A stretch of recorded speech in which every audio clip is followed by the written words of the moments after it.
పెద్దలు మీరు మొన్ననే గెలిపించిన మల్కాజ్గిరి ఎమ్మెల్యే సోదరులు మరి రాజశేఖర రెడ్డి గారు, గౌరవనీయులు పెద్దలు, మరి ఈరోజు మీ అందరికి దగ్గరికి మీ ఆశీర్వాదం కోసం, మీ దీవెన కోసం, మీ మద్దతు కోసం ఇచ్చేసిన మల్కాజ్గిరి పార్లమెంట్ అభ్యర్థి గౌరవనీయులు శ్రీ రాగిడి లక్ష్మారెడ్డి గారు, గౌరవనీయులు మాజీ మంత్రివర్యులు, మరి మీ అందరికీ ఆప్తులు, సోషల్ మీడియా సూపర్ స్టార్ గౌరవనీయులు మాజీ మంత్రి అన్న మల్లన్న గారికి, అదేవిధంగా సోదరులు నందికట్టి శ్రీధర్ గారు, గౌరవనీయులైన మా సీనియర్ నాయకులు పెద్దలు బద్దం పరశురామ్ రెడ్డి గారు, మా అల్వాల్ కార్పొరేటర్ సోదరి చింతల విజయశాంతి శ్రీనివాస్ రెడ్డి గారు, గౌరవనీయులు సోదరి సబితా కిషోర్ గారు, అదేవిధంగా సోదరి మీనా ఉపేందర్ రెడ్డి గారు, సోదరి సునీత రాము యాదవ్ గారు, ఇంకా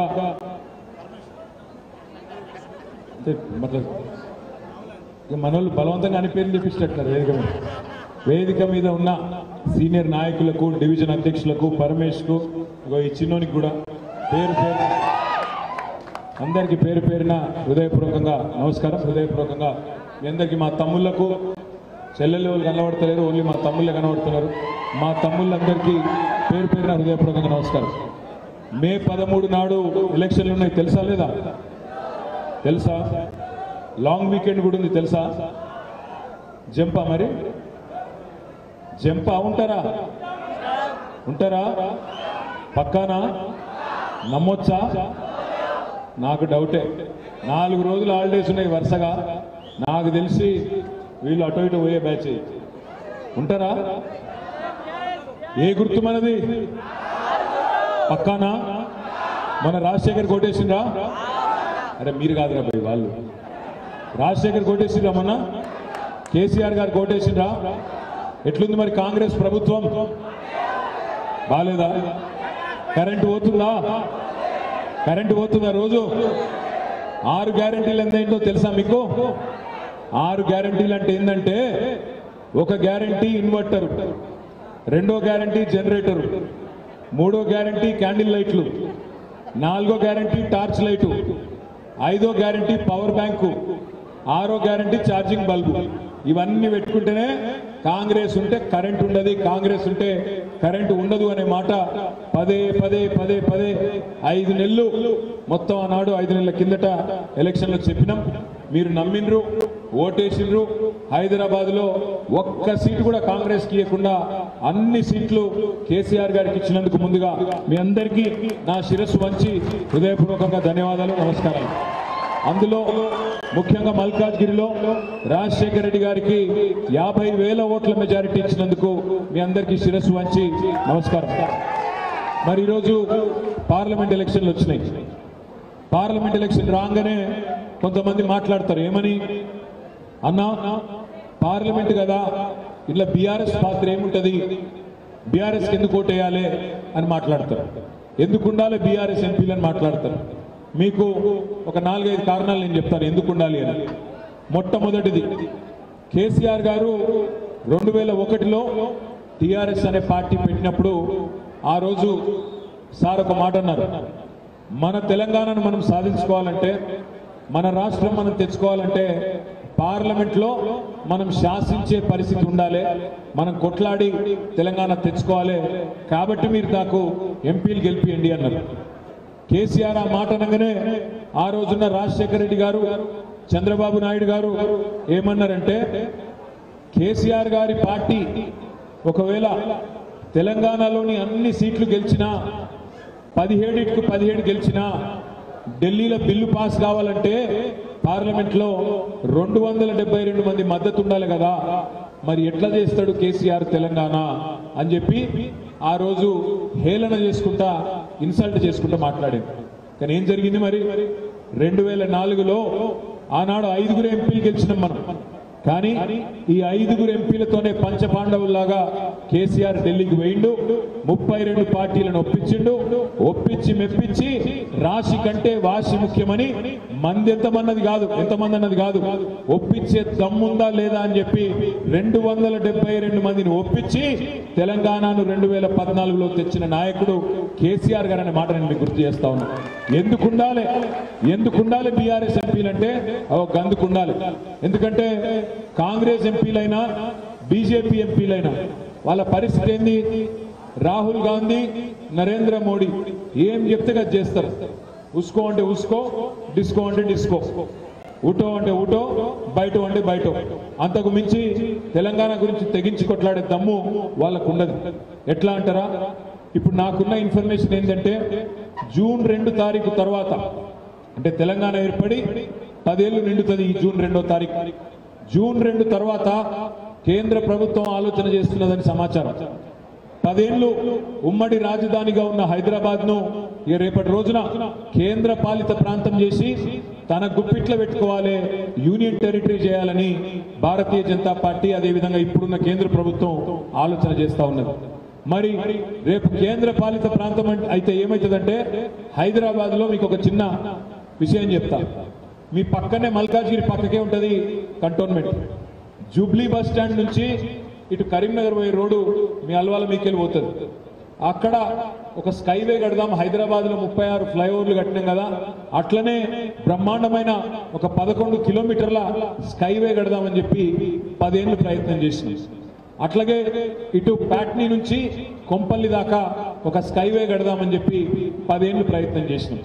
కానీ మధ్యలో ఉండే కంటోన్మెంట్ ఏరియాలో ఏవైతే డిఫెన్స్ ఏరియాలు, రక్షణ శాఖ భూములు ఉన్నాయో, డిఫెన్స్ వాళ్ళ మిలిటరీ వాళ్ళ భూములు ఉన్నాయో వాళ్ళు ఇవ్వవలసింది కేవలం 100 ఎకరాలు. మనం రోడ్డు విస్తరించి రోడ్డు వైడెన్ చేసి స్కైవే కట్టాలంటే వాళ్ళ ల్యాండ్స్ కొన్ని ఎఫెక్ట్ అవుతున్నాయి. 10 ఏళ్ళు అడిగినాం, ఇంచు జాగి ఇయ్యలే. 100 ఎకరాలు ఇస్తే 500 ఎకరాలు ఇస్తామని చెప్పినాం, ఇయ్యలేదు. ఎందుకు చెప్తున్నా ఈ మాట అంటే కేంద్ర పాలిత ప్రాంతం కింద హైదరాబాద్ అయితే ఇక్కడ ఒక చిన్న మోరీ కట్టాలన్నా, చిన్న నాలా కట్టాలన్నా, చిన్న రోడ్ వేయాలన్నా మన జుట్టు తీసుకుపోయి ఢిల్లీ చేతులు పెట్టినట్టు అవుతుంది. ఒక చిన్న పని కూడా చేసుకునేందుకు అవకాశం ఉండదు. దానికి ఉదాహరణ ఎట్లా అయితే మీ మల్కాజ్గిరి నియోజకవర్గంలో, మీ కంటోన్మెంట్ నియోజకవర్గంలో భూములు ఇవ్వకుండా మనల్ని కేంద్ర ప్రభుత్వం ఆగం చేసిందో అదే ఉదాహరణ. రేపు కేంద్ర పాలిత ప్రాంతం కింద హైదరాబాద్ అయితే హైదరాబాద్ లో అభివృద్ధి ఆగిపోతుంది. ఒక కొత్త రోడేనియరు, ఒక మోరిగట్టనియరు, ఒక్క మనిషిని రాష్ట్ర ప్రభుత్వాన్ని పని కూడా చేయనియరు. మరి దాన్ని అడ్డుకోవాలంటే ఈ గులాబీ కండువా పార్లమెంట్ లో ఉండాలి. ఈ రాగిడి లక్ష్మారెడ్డి గారు రేపు పార్లమెంట్ లో ఉండాలి. ఎందుకంటే అడగందే అమ్మ కూడా పెట్టదు. ఇప్పుడు మీకు ఆకలి అవుతుంది అనుకో, అమ్మ ఆకలి అవుతుంది అన్నం పెట్టు అంటేనే పెడుతుంది, అంతేగాని లేకపోతే అమ్మ కూడా ఆకలి తెలుసుకొని ఆటోమేటిక్ గా పెట్టదు. అడగందే అమ్మ కూడా పెట్టది. మరి కేంద్రంలో ఉన్నదేమో సవతి తల్లి, అది మామూలు అమ్మ కూడా కాదు, సవతి తల్లి. మరి సవతి తల్లిని కొట్లాడాలి, 4 ప్రాజెక్టులు తెలంగాణకు కావాల్సినవి రావాలంటే బీజేపీ వాళ్ళతో కాంగ్రెస్ వాళ్ళతో చేత కాదు, వాళ్ళ వల్ల కాదు. ఎందుకంటే వాళ్ళు ఢిల్లీ గులాములు. మళ్ళా కావాలంటే ఇదే గులాబీ కండువా ఎగరాలే, ఖచ్చితంగా పార్లమెంటులో మన గొంతు మోగాలే. అక్కడ రాగిడి లక్ష్మారెడ్డి గారు రేపు మల్కాజ్గిరి నుంచి కొట్లాడాలి. అవసరమైతే గల్లా వట్టి నిలదీసి మాకు రావాల్సింది మాకు ఎందుకు ఇయ్యవు అని నిలదీసే ధైర్యం ఉండాలంటే కేసీఆర్ సైనికులు ఉండాలి తప్ప కాంగ్రెస్ బీజేపీ వాళ్ళతోని ఊదు గాలది, పీరి లేవది, గందుకుండాలి మనోళ్ళు. 3వ మాట, ఇవాళ మోడీ ప్రభుత్వం రిజర్వేషన్లను రద్దు చేసి ఆలోచన చేస్తా ఉంది. ఎస్సీ రిజర్వేషన్లు, ఎస్టీ రిజర్వేషన్లు, బీసీ రిజర్వేషన్లు, మైనారిటీ రిజర్వేషన్లు, అగ్రవర్ణాల్లో ఉండే పేదల రిజర్వేషన్లు, అగ్రవర్ణాల్లో ఉండే పేదల రిజర్వేషన్లు కూడా రద్దు చేయాలి. అవసరమైతే రాజ్యాంగమే తీసవతల బారేయాలనే ఆలోచన మోడీ ప్రభుత్వం చేస్తున్నది. మరి రద్దు చేయనా రిజర్వేషన్లన్నీ? అగ్రవర్ణాల పేదల రిజర్వేషన్లు, బీసీ రిజర్వేషన్లు, ఎస్సీ రిజర్వేషన్లు, ఎస్టీ రిజర్వేషన్లు రద్దు చేయనియా ఉండాలా? ఆవాజ్ నై సునాయి దేరా? ఉండాలనా పోవాలనా? ఉండాలనా? ఉండాలంటూ చేయలేవట్టు. ఉండాలి అనుకున్నటోళ్ళు రేపు వాళ్ళని కొట్లాడాలంటే ఈ గులాబీ కండువా ఉండాలి, ఈ రాగిడి లక్ష్మారెడ్డి గారు పార్లమెంట్ ఉండాలి. ఎందుకంటే కాంగ్రెస్ తోని బీజేపీని కొట్లాడే పరిస్థితి లేదు. మీరు ఒక్క మాట ఆలోచించండి. కాంగ్రెస్ పార్టీ ఈ భారతదేశంలో ఎక్కడెక్కడైతే ప్రభుత్వాల్లో ఉండేనో అక్కడక్కడ బీజేపీ పోయి అల్కగా వాళ్ళని ఉడగొట్టింది, వాళ్ళ ప్రభుత్వాలను పడగొట్టింది. కర్ణాటకలో కానీ మధ్యప్రదేశ్లో కానీ గోవాలో కానీ ఎక్కడెక్కడ కాంగ్రెస్ ప్రభుత్వం ఉండేనో అక్కడక్కడ అల్కగా పడగొట్టింది. అదే కేసీఆర్ ప్రభుత్వాన్ని పడగొట్టే ప్రయత్నం చేసింది తెలంగాణలో మన 4 ఎమ్మెల్యేలను కొనుగోలు చేసి. అదే విధంగా మమతా బెనర్జీ ప్రభుత్వాన్ని బెంగాల్లో పడగొట్టే ప్రయత్నం చేసింది. జార్ఖండ్ లో హేమంత్ సోరెన్ ప్రభుత్వాన్ని పడగొట్టే ప్రయత్నం చేసింది. అదే విధంగా తమిళనాడులో స్టాలిన్ గారి ప్రభుత్వాన్ని పడగొట్టే ప్రయత్నం చేసింది. ఢిల్లీలో కేజ్రీవాల్ ప్రభుత్వాన్ని పడగొట్టే ప్రయత్నం చేసింది. బీజేపీ ఎక్కడెక్కడైతే కాంగ్రెస్ ప్రభుత్వం ఉండేనో అక్కడనేమో అల్కగా పడగొట్టగలిగింది. కానీ ఎక్కడెక్కడైతే గట్టి లీడర్లు ఉండేనో కేసీఆర్ లాగా, కేజ్రీవాల్ లాగా, స్టాలిన్ లాగా, మమతా బెనర్జీ లాగా, హేమంత్ సోరెన్ లాగా అక్కడ బీజేపీ ఆటలు సాగలేదు. ఈ మాట ఎందుకు చెప్తున్నా అంటే ఎందుకు ప్రాంతీయ శక్తులు బలంగా ఉండాలి, ఎందుకు లీడర్లు గట్టిగా ఉండాలంటే రాహుల్ గాంధీతోని మోడీని కొట్లాడే దమ్ము ఆయనకు లేదు. రాహుల్ గాంధీ వల్ల కాదు. అందుకే మిమ్మల్ని నేను ప్రార్థించేది, మిమ్మల్ని రిక్వెస్ట్ చేసేది, ఇక్కడికి వచ్చిన బంద్ కరో ఫోన్, గతగానం ఫోన్ ఉంటే బయటకు రాదు. నేను మిమ్మల్ని అందరిని అడిగేది ఏంటంటే ఈ 5 నెలల్లో కేసీఆర్ ప్రభుత్వం దిగిపోయిన తర్వాత 5 నెలల్లో మీ అందరిని నేను ఒక్కడే ప్రశ్న అడుగుతా, సిన్సియర్గా చెప్పండి, సిన్సియర్గా సమాధానం చెప్పండి. కేసీఆర్ ప్రభుత్వం ఉన్నప్పుడే బాగుండే అనుకునేటోళ్ళు ఒక్కసారి చేయలేవట. పక్కానా నేను అడిగినందుకు మోమాటానికి లేవాడుతున్నాను. అయితే థ్యాంక్ యూ. అయితే నేను మీకు ఒక చిన్న ఉపాయం చెప్తా. మీరు చేయవలసిందల్లా ఒకటే, కేసీఆర్ ఉన్నప్పుడే బాగుండే అనుకుంటే మీరు మే 13 నాడు మాకు ఓటేయండి, 10-12 ఎంపీలు ఇవ్వండి. 6 నెలల్లో తిరిగి కేసీఆర్ 6 నెలల్లో తిరిగి రాష్ట్ర రాజకీయాన్ని శాసించే పరిస్థితి వస్తుంది. 6 నెలలనే తిరిగి రాష్ట్ర రాజకీయాన్ని కేసీఆర్ గారు శాసించే పరిస్థితి వస్తుంది. ఓటేసేటప్పుడేమో వేరే వాళ్ళకి వేసి ఆ తర్వాత బాధపడితే లాభం లేదు. ఇవాళ ఇక్కడ ఉన్న అభ్యర్థులను కూడా మీరు ఆలోచన చేయాలి. మల్కాజ్గిరిలో ఇవాళ కాంగ్రెస్ అభ్యర్థి, ఆమె పాపం మీ ఊరు కాదు, తాండూరు. ఆమె ఈ సీటు కూడా అడగలేదు. ఆమె అడిగింది చేవెళ్ళ. బలవంతంగా తెచ్చుకొని రుద్దిండ్రు. ఆమెకి ఇక్కడ ఎవరు తెలియదు. నా జాన్ నా పహచాన్ ఆగే హమారే బన్నే మెహమాన్. పాపం ఆమెకి ఎవరు తెలియదు. ఇక్కడ ఏదో బలవంతంగా తీసుకొచ్చి రేవంత్ రెడ్డి ఇక్కడ ఇచ్చి పెడితే అట్లా తిరుగుతా ఉంది తప్ప ఎవడు కూడా తెలియదు. రేపు మీరు ఓడగొట్టాక మళ్ళీ పోవాలి, తాండూరుకే పోవాలి. ఇక బీజేపీ, నేను ఇంకొక మాట అడుగుతా మా తమ్ముళ్ళందరినీ, మా చెల్లెలను కూడా. రేవంత్ రెడ్డి గారు 5 నెలల కిందట చాలా మాటలు చెప్పిండు. ఏం చెప్పిండు? ఆడపిల్లలకు స్కూటీలు ఇస్తా అన్నాడు, పెళ్లి చేసుకుంటే తులం బంగారం ఇస్తా అన్నాడు, మా తమ్ముళ్ళందరికీ నెలకు 4,000 నిరుద్యోగ భృతి ఇస్తా అన్నాడు, రైతులకు 2 లక్షల రుణమాఫీ చేస్తా అన్నాడు, క్వింటాల్కి 500 బోనస్ ఇస్తా అన్నాడు, నెలకు ఆడపిల్లలకు 2,500 రూపాయలు ఇస్తా అన్నాడు. ఇందులో ఏ ఒక్కటన్నా అమలైందా? తులం బంగారం వచ్చిందా? మీకు ఎందుకు వస్తుందా మీ తులం బంగారం? మీరు ఆడపిల్లలు కాదు కదా. తులం బంగారం రాలే, నెలకు 2,500 రాలే, ముసలులకు 4,000 పడలేదు, ఆడపిల్లలకు స్కూటీలు రాలేదు, రైతుకు రుణమాఫీ జరగలేదు. 5 నెలల నుంచి ఏం చేస్తున్నాయా రేవంత్ రెడ్డి అంటే చిల్లర మాటలు, కుద్దర పనులు, నోటికి వచ్చినట్టు బూతులు తిట్టుడు, ఇష్టం వచ్చిన మాటలు మాట్లాడు. ఏం మాటలు మాట్లాడుతుండు మీరు చూస్తున్నారు. ఏమంటాడు ముఖ్యమంత్రి? నేను లంకె బిందెలు ఉంటాయనుకొని వచ్చినా ఇక్కడ లంకె బిందెలు లేవు, ఖాళీ కుండలు ఉన్నాయి అని చెప్పి రేవంత్ రెడ్డి గారు ఇక్కిలిస్తా ఉన్నాడు. నేను అడుగుతా ఉన్నా, మీరు చెప్పాలి నాకు. లంకె బిందెల కోసం గడ్డపారలు పట్టుకొని, తట్టపారలు పట్టుకొని, అర్ధరాత్రి నెత్తి మీద బట్ట కప్పుకొని ఎవరు తిరుగుతారు? పాడుబడ్డ గుడులలో, పాడుబడ్డ గడిలలో. ఎవరు వినబడతలేదు? దొంగలు లంగలు తిరుగుతారు. లంక బిందెల కోసం వాటిని ఎతికేందుకు కావాలి తిరుగుతారు. మరి రేవంత్ రెడ్డి గారు ఇదివరకు ఏం చేస్తున్నారో నాకు తెలియదు. ఆయన భాష ఏంది నాకు అర్థం కాక అడుగుతా. నా కొడకల్లారా, పేగులు మెడలేసుకుంటా అంటున్నాడు. పేగులు మెడలేసుకుంటాడు ఎవడన్నా ముఖ్యమంత్రి? బోటి కొట్టేటోడా ముఖ్యమంత్రి? లేకపోతే నాకు తెలియక అడుగుతా. పేగులు మెడలేసుకుంటాడట. ఇంత అన్యాయంగా మాట్లాడతాడు ఎవడన్నా. ఇంకా ఘోరం, జేబులా కత్తెర పెట్టుకొని తిరుగుతున్నా అని చెప్తుండ్రు రేవంత్ రెడ్డి. జేబుల నడ కత్తెర పెట్టుకొని తిరుగుతున్నాడ. జర్ర అటు ఇటు అయితే డేంజర్ కాదట. మీ జేబుల కత్తెర జర చెప్పుర్రు ఎవరైనా. ఆయన ఏమైంది? నిన్నగాక మొన్న సూర్యాపేటలో ఆ ఫ్రీ బస్సు మొదలు పెట్టిరుగా. ఇక ఫ్రీ బస్ అంటే ఏందో నాకంటే బాగా మీకే తెలిసింది. అందులో పాపం ఆడోళ్ళకేమో సీట్లు దొరుకుతలేవు, మగవాళ్ళేమో పైసలు పెట్టి టికెట్లు కొనుక్కుంటే వాళ్ళకు కూడా నిలుచుండు తప్పలేదు. లొల్లి లొల్లి అవుతారు. 40 మంది ఎక్కే బస్సులో 90 మంది ఎక్కాలి, గుద్దుకోవాలి, సావాలి సీట్ల కోసం. ఎన్నడూ చూడని దృశ్యాలు చూస్తూ ఉన్నాం. ఆఖరికి లేడీస్ కూడా ఫుడ్ బోర్డింగ్ చేస్తాను. నేను హైదరాబాద్లో చూస్తా ఉన్నాను. అయితే ఆ ఫ్రీ బస్సులో జేబు దొంగలు కూడా మోపోయింది. సూర్యాపేటలో కానీ పట్టుకున్నారు దొంగను, పట్టుకొని పోలీసులు తీసుకుపోయారు. వాని అడిగిన రే పైసలు తీరా, పైసలు తీయాలి. నేను కొట్టేయలేదు సార్ జేబు అన్నాడు. కొట్టేయలేదంటే మరి మొత్తం పాపం ఎతికిను, బాడీ సెర్చ్ చేసింది. జేబులో కత్తెర దొరికింది. కత్తెర దొరకంగానే అన్నాడు, మరి అరే నువ్వు జేబులు కొట్టకపోతే నీ జేబులో కత్తెర ఎందుకుందిరా అని. వాడేమన్నాడు ఎరికైనా, అవును సార్ రేవంత్ రెడ్డి పెట్టుకొని తిరుగుతానేమో అడుగుతలేవు, నేను పెట్టుకొని తిరుగుతా అడుగుతావా సార్ నువ్వు? ఎవడన్నా ముఖ్యమంత్రి నేను జేబులో కత్తెర పెట్టుకొని తిరుగుతున్నా అని చెప్తాడా? నాకు అందుకే అంటున్నా, ఇట్లా మన తెలంగాణ పిచ్చోని చేతుల రాయి లెక్క తయారైంది. కరెంట్ ఇయ్యస్తలేదు, మంచినీళ్ళు ఇచ్చే తెలివి లేదు, మహిళలకు ఇచ్చిన మాట నిలబెట్టుకునే ముఖం లేదు.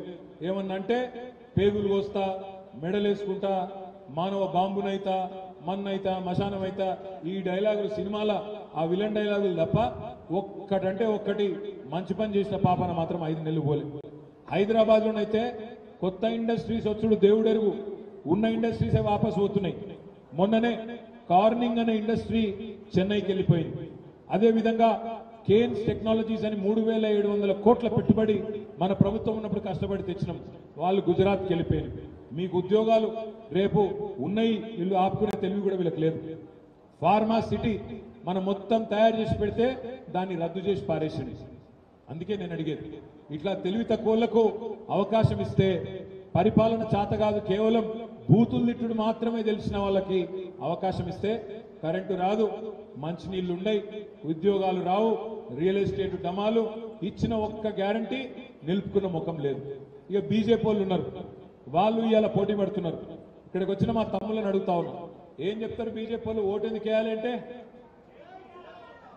జై శ్రీరామ్ ఒకటే చెప్తారు, అంతేనా? ఇంకేమైనా ఉందా? 10 ఏళ్ళు ప్రధానమంత్రిగా పనిచేసిన వ్యక్తి, 10 ఏళ్ళు, 1 కాదు 2 కాదు, 10 ఏళ్ళు ప్రధానమంత్రిగా పనిచేసిన వ్యక్తి ఒక్క పని చూపెడతాడా హైదరాబాద్ లో? ఈ పని చేసింది నా ప్రభుత్వం కాబట్టి నాకు ఓటేయండి అని ఒక్క పని చేసిండా? ఒక్క ఇన్స్టిట్యూషన్ కట్టిండా? ఒక దవాఖాన కట్టిండా? ఒక గుడి కట్టిండా? ఒక్క పరిశ్రమ తెచ్చిండా? ఎందుకు ఓటేయాలంటే ఒకటే ఒక్కటి, రామ మందిరం కట్టినాం, ఇక బుద్ధుని. నేను 10 ఏళ్ళు ప్రధానమంత్రి పదవి ఇచ్చిన ఒక్క హామీ నిలబెట్టుకోలేదు. వీడికి వస్తుంటే నేను చూసిన బస్ స్టాప్ల మీద రాసిండు మోడీ గ్యారంటీ అని రాసిండు కదా, మొత్తం ఊరంతా మోడీ గ్యారంటీ. మీరు 10 ఏళ్ల కింద చిన్నపిల్లలు మీకు తెలియదు కాబట్టి చెప్తున్నా, 10 ఏళ్ల కింద కూడా ఈ బడాబాయ్, ఈ పెద్ద మనిషి ఇట్లనే డైలాగులు కొట్టిండు. ఏమన్నాడు తెలుసా? ఆ రోజు నాకొక్కసారి ప్రధానమంత్రిగా అవకాశం ఇవ్వండి, నల్లధనం మొత్తం, బ్లాక్ మనీ మొత్తం వెనుకకు తెచ్చి ప్రతి కుటుంబానికి భారతదేశంలో 15 లక్షల రూపాయలు ఇస్తా అని చెప్పిండు 2014లో నరేంద్ర మోడీ. ఇచ్చిండా?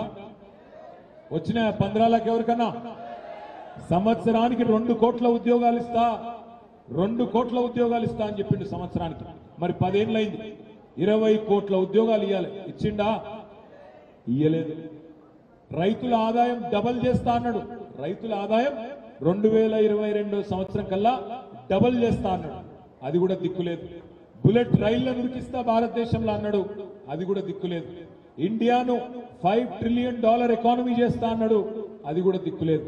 అన్నిటికీ మించి ఒక మాట చెప్పిండు, నేను ధరలను తగ్గిస్తున్నా, పెరుగుతున్న ధరలను తగ్గిస్తా అన్నాడు. నేను ఒక మాట అడుగుతా ఉన్నా, పెట్రోలు మోడీ గారు వచ్చినాడు పెట్రోల్ ధర 70 రూపాయలు, ఇవాళ ఎంత అయింది పెట్రోల్ ధర? ఇక్కడ అందరూ బండ్లున్న వాళ్ళందరూ శైలా ఉంటారు, ఒకసారి సొంత బండ్లున్న వాళ్ళు అందరికి ఉన్నాయి. బండ్లున్న వాళ్ళందరూ నేను అడుగుతున్నా, మోడీ వచ్చినాడు 2014లో పెట్రోల్ ధర 74, ఇవాళ 110 రూపాయలు. ఏమైతుంది? పెట్రోల్ డీజిల్ రేట్లు పెరిగితే కూరగాయలు పెరుగుతాయి ధరలు, పప్పు ధర పెరుగుతుంది, ఉప్పు ధర పెరుగుతుంది, నూనె ధర పెరుగుతుంది, చింతపండు పెరుగుతుంది, బస్ కిరాయిలు పెరుగుతాయి, మీ జేబు ఖర్చు కూడా పెరుగుతుంది. మరి ఎట్లా పెరిగినాయి పెట్రోల్ డీజిల్ ధరలు మీకు తెలవాలి. 2014లో మోడీ ప్రధానమంత్రి అయినాడు, ఎందుకంటే మన భారతదేశంలో క్రూడ్ ఆయిల్ దొరకదు. క్రూడ్ ఆయిల్ అంటే ముడి చమురు, మన దగ్గర పెట్రోల్ డీజిల్ డైరెక్ట్ గా దొరకదు. క్రూడ్ ఆయిల్ తీసుకోవాలి, క్రూడ్ ఆయిల్ ని రిఫైన్ చేయాలి, రిఫైనరీలో రిఫైన్ చేసినాక అందులోకెళ్ళి పెట్రోల్ డీజిల్ తయారవుతుంది. మన దేశంలో దొరకదు క్రూడ్ ఆయిల్, గల్ఫ్ దేశాల్లో దొరుకుతుంది. ఆడికెళ్ళి తెచ్చుకోవాలి, బ్యారెల్ చొప్పున తెచ్చుకోవాలి. ఒక బ్యారెల్ క్రూడ్ ఆయిల్ ధర మోడీ ప్రధానమంత్రి అయినాడు $100 2014లో. ఇవాళ 10 ఏళ్ల తర్వాత బ్యారెల్ క్రూడ్ ఆయిల్ ధర $84, అంటే $16 తగ్గింది. $16 తగ్గింది. మరి క్రూడ్ ఆయిల్ ధర తగ్గితే పెట్రోల్ డీజిల్ రేట్లు తగ్గాలనా పెరగాలనా? తగ్గాలా పెరగాల? ఇక్కడికి వెళ్ళి ఆవాజ్ నీ ఆరా. తగ్గాలా పెరగాల? మరి పెరిగినాయి. ఎట్లా పెరిగినాయి? State taxes పెరగలే. ఏ స్టేట్లో అయినా సరే మొత్తం భారతదేశంలో పెట్రోల్ డీజిల్ ధరలు 35, 40, 50 రూపాయలు పెరిగినాయి. ఎట్లా పెరిగినాయి అంటే మోడీ గారి ప్రభుత్వం 34% అడిషనల్ ట్యాక్స్ వేసింది. 34% అడిషనల్ ఎక్సైజ్ డ్యూటీ సెస్. ఎందుకు వేసినవయ్యా మోడీ గారు అంటే ఆయన అంటాడు, మరి నేను జాతీయ రహదారులు కట్టొద్దా అంటాడు. నేను అడుగుతున్నా మా తమ్ములను, ఇలా ఇక్కడి నుంచి మీరు కరీంనగర్ పోయినా, ఇక్కడి నుంచి నిజామాబాద్ పోయినా, ఇక్కడి నుంచి విజయవాడ పోయినా, ఇక్కడి నుంచి కర్నూలు పోయినా, ఇక్కడి నుంచి బీదర్ పోయినా, గుల్బర్గ పోయినా, ఎటు పోయినా జాతీయ రహదారి మీదకి పోవాలి హైదరాబాద్కి. ఏ ఒక్కటన్నా, ఏ ఒక్క రోడ్ అన్నా టోల్ ఫ్రీ రోడ్ ఉందా? టోల్ కట్టనవసరం లేని రోడ్ ఉందా? ఎటు పోయినా టోల్ కట్టాలి. వీడికెళ్ళి మా సిరిసిల్ల పోవాలంటే నేను కామారెడ్డి మీదకెళ్ళి రాను 360 రూపాయలు కట్టాలి. మరి పెట్రోల్ మీద డీజిల్ మీద నువ్వు వేసిన ట్యాక్స్ జాతీయ రహదారులు కట్టేందుకైతే మళ్ళా టోల్ ఎందుకు వేస్తున్నావు అంటే సమాధానం చెప్పడు. నేను మీకు ఒక మాట చెప్తా, 10 ఏళ్లలో మోడీ ప్రభుత్వం పెట్రోల్ మీద డీజిల్ మీద వేసిన అడిషనల్ పన్నుల వల్ల దోచుకున్నది ఎంతనో తెలుసా? 30 లక్షల కోట్ల రూపాయలు. అంటే ప్రతిరోజు మీరు మీ బండ్లలో పెట్రోల్ కొట్టించినప్పుడు, మన ట్రాక్టర్లలో, మన కార్లలో డీజిల్ పోయించినప్పుడు ప్రతిరోజు పన్నులు ఏవైతే కేంద్ర ప్రభుత్వానికి పోతున్నాయో ఈ 10 ఏళ్లలో 30 లక్షల కోట్లు జమైనాయి. ఏం చేసిండు 30 లక్షల కోట్లతోని? అదానీ, అంబానీ లాంటి పెద్ద పెద్ద సేట్ల 14.5 లక్షల కోట్ల రూపాయల రుణాలు మాఫ్ చేసిండు నరేంద్ర మోడీ. ఆలోచించండి. అందుకే భారతదేశంలో ఏమైతుందో తెలుసుకోవాల్సింది, ఆలోచించవలసింది మీరు. మీకు అనిపించచ్చు ఈయన చెప్పేది నిజమేనా అని. ఇప్పుడు నేను చెప్పింది తప్పు అని ఈటెల రాజేందర్ రుజువు చేసిన, కిషన్ రెడ్డి రుజువు చేసిన, బండి సంజయ్ రుజువు చేసిన, రేపు మధ్యాహ్నం ఈ టైం కల్లా మీకే వచ్చిన ఎమ్మెల్యే పదవికి రాజీనామా చేసి మీ చేతిలో పెట్టి మళ్ళీ రాజకీయాల నుంచి తప్పుకుంటానంట. అంటే ఇది నేను చెప్పింది అక్షర సత్యం. ఇది ఒక్కరోజు కాదు, దేశమంతా చెప్తున్నాం. కానీ దీని వినవడనియరు, కనవడనియరు మీకు. ఎందుకు? రామ్ మందిరం పేరు మీద హిందూ ఖత్రేమే హే అని, హిందువులకు ఏదో డేంజర్ వచ్చిందని, పాకిస్తాన్ ఏదో చేసిందని, బంగ్లాదేశ్కి ఇచ్చిందని అని అడ్డమైన ముచ్చట్లు చెప్పుకుంటా వాట్సాప్లల్లా నెత్తులు ఖరాబ్ చేసుడు, మతం పేరు మీద రాజకీయం చేసుడు తప్ప ఈ 10 ఏళ్లలో నరేంద్ర మోడీ అంటే ఆయనే చేసిందేమీ లేదు. దయచేసి నేను మిమ్మల్ని కోరేది ఒకటే, 10 ఏళ్ళు ఆయనకు అవకాశం ఇచ్చినా, ఇలా హైదరాబాద్కి వచ్చినా, తెలంగాణకు వచ్చినా ఒక్క ప్రశ్నకు సమాధానం చెప్పలేడు. ఒక్క కాలేజ్ ఇయ్యలే, ఒక్క స్కూల్ పెట్టలే, ఒక్క పరిశ్రమ తేలే, ఒక్క ప్రామిస్ కూడా తెలంగాణకి ఇచ్చిన ఒక్క ప్రామిస్ కూడా నిలబెట్టుకోలే. మన కాళేశ్వరం ప్రాజెక్టుకు కానీ, పాలమూరు రంగారెడ్డి ఎత్తిపోతల పథకానికి కానీ జాతీయ హోదా ఇస్తా అన్నాడు, అది కూడా నిలబెట్టుకోలే. మరి ఎందుకు వేయాలి మనం ఈటెల రాజేందర్ గారి కోటు? 60 రూపాయల డీజిల్ని 105 చేసినందుక, 74 రూపాయల పెట్రోల్ను 110 చేసినందుక, లేదా మన ముక్కు విండి ఆ పైసలు తీసుకుపోయి అదానికి, అంబానీకి చేతిలో పెట్టినందుక? ఎందుకు వేయాలి ఓటు? ఆలోచించండి. మీకు కావలసిన గవర్నమెంట్, మీకోసం పనిచేసే గవర్నమెంట్ మీకు ఉండాలంటే, మీకు నచ్చిన నాయకులు మీ మధ్యన ఉండాలంటే మిమ్మల్ని నేను కోరేది ఒకటి, రామ్ మందిర్ అనగానే ఆగం కావద్దు, అయోధ్య ఫోటోలు రాగానే ఆగం కావద్దు. గుడి మనం కూడా కట్టినాం. గుడి మనం కట్టలేదు. ఆ యాదగిరిగుట్టలో పక్కనే కేసీఆర్ గారు 4 ఏళ్ల కిందటనే యాదాద్రి లక్ష్మీ నరసింహస్వామి దేవాలయం కట్టలేదా? ఎన్నడన్నా దేవాలయాన్ని అడ్డం పెట్టుకుని రాజకీయం చేసినామా? దేవుడిని అడ్డం పెట్టుకుని రాజకీయం చేసినామా? అయినా రాముడు ఏం చెప్పిండు? శ్రీరాముడు దేవుడు. రాముడు కూడా ఒక మాట చెప్పిండు, రాజధర్మం పాటించమన్నాడు. రాజధర్మం అంటే ఏంది? నీ పరిపాలనలో అందరిని ఒకటే తిరిగి చూడాలి. హిందువైనా, ముస్లిం అయినా ఒకటే తిరిగి చూడాలి. అదే విధంగా గుజరాత్ అయినా, తెలంగాణ అయినా ఒకటే తిరిగి చూడాలి. కానీ ఈ ప్రధానమంత్రి వైఖరి అట్లా లేదు. హైదరాబాద్ కు వరదలు వస్తే నయా పైసా సాయం చేయడు, గుజరాత్ కు వరదలు వస్తే 1000 కోట్లు సాయం చేస్తాడు. అందుకే మా మల్కాజ్గిరి తమ్ముళ్ళందరూ నేను కోరేది, ఆగం కాకండి, ఆలోచించి ఓటేయండి. దయచేసి ఓటుకు రండి. ఎందుకంటే లాంగ్ వీకెండ్ ఉంది కదా, 4 రోజులు సెలవు ఉన్నాయి కదా, దీన్ని కూడా సెలవు తీసుకుందాం అనుకుంటే 5 ఏళ్లు బాధపడే పరిస్థితి వస్తుంది. మనకిష్టం లేని నాయకులు లంగలు దొంగలు రాజ్యం వెళ్తారు, మళ్ళొక్కసారి మోసపోతాం. రేవంత్ రెడ్డి గారు 2023లో మోసం చేసిండు, మోడీ గారు 2014లో మోసం చేసిండు. మరి ఇద్దరు మోసగాళ్లకు ఒకటే ఓటుతో బుద్ధి చెప్పొచ్చే అవకాశం ఇవాళ మీకు మే 13 నాడు ఉంది. మరి కేసీఆర్ గారు ప్రత్యేకంగా ఒక మంచి మనిషి, మరి మీలో ఒకడు రాగిడి లక్ష్మారెడ్డి గారిని మీ దగ్గర పంపించిండు. మీలో ఒకడు రాగిడి, ఎందుకంటే రాజేందర్ గారిది హుజూరాబాద్, సునీత గారిది తాండూర్, ఇద్దరు పొలిటికల్ టూరిస్టులే. మే 13 తర్వాత మళ్ళా కనబడరు మీకు, మళ్ళా వాళ్ళ ఊర్లోకి వెళ్ళిపోతారు. ఈయన మాత్రం ఇక్కడనే ఉప్పల్లో ఉంటాడు, మల్కాజ్గిరిలో ఉంటాడు. మీరు ఏ సమస్య ఉన్నా రేపు పిలిస్తే వస్తాడు. రాజశేఖర్ని గెలిపించిండ్రు, లక్ష్మారెడ్డి గారిని కూడా గెలిపిస్తే ఇద్దరు కూడా మంచిగా జోడెద్దుల మాదిరిగా కలిసి కేంద్ర రాష్ట్ర ప్రభుత్వాల మెడలు వంచే పని తప్పకుండా చేస్తాం. దయచేసి మే 13 నాడు వచ్చి కారు గుర్తు కోటేసి లక్ష్మారెడ్డి గారిని గెలిపించాలని మనస్ఫూర్తిగా మీ అందరినీ వేడుకుంటూ పేరు పేరున నమస్కారాలు తెలియజేస్తూ జై తెలంగాణ.